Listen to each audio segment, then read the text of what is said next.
విశ్వ హిందూ పరిషత్ ఆధ్వర్యంలో హైందవ శంఖారావం సభ జరుగుతుంది. సినీ గేయ రచయిత అనంత శ్రీరామ్ మాట్లాడారు. సినిమాలో హైందవ ధర్మంపై దాడి జరుగుతుందని అనంత శ్రీరామ్ అన్నారు. కల్కి చిత్రంలో కర్ణుడి పాత్రను హైలైట్ చేశారు.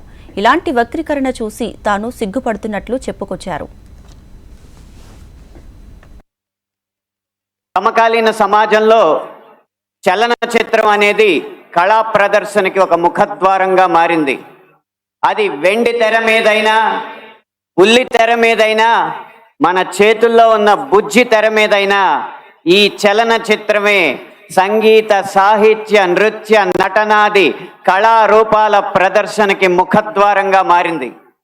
అయితే వచ్చిన చిక్కల్లా ఏంటంటే చలనచిత్రం, సినిమా అనేది ఒక వ్యాపారాత్మకమైన కళాత్మకమైన వ్యాపారం.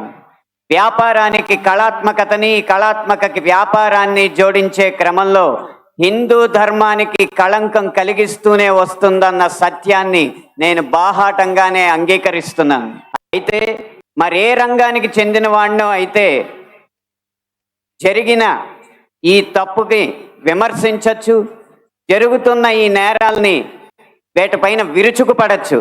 కానీ అదే సినీ రంగానికి చెందిన వాడిని కాబట్టి ఇప్పటిదాకా జరిగిన ఈ హైందవ ధర్మ వ్యక్తిత్వ హననానికి యావత్ ఈ హిందూ సమాజం ముందు సినీ రంగం తరపున క్షమార్పణలు సమర్పిస్తూనే నేను ముందుకు వెళ్తున్నాను.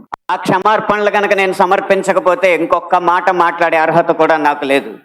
అయినా ఇక్కడ 4 మాటలు మాట్లాడడానికైనా నాకున్న ఒకే ఒక్క అర్హత ఏంటంటే, ఇక్కడ ఈ హైందవ శంఖారావాన్ని, శంఖనాదాన్ని పూరించిన విశ్వ హిందూ పరిషత్ నిర్వహించిన సరస్వతి శిశు మందిర్లో నా ప్రాథమిక విద్యా అభ్యాసం జరిగింది. కాబట్టి సినిమాల్లో హైందవ ధర్మం మీద దాడి ఎలా జరుగుతుంది, హైందవ ధర్మ హననం ఎలా జరుగుతుంది అనేది ఒక 3 కోణాల్లో 3-4 ఉదాహరణలో క్లుప్తంగా విభజించి వివరించే ప్రయత్నం చేస్తాను.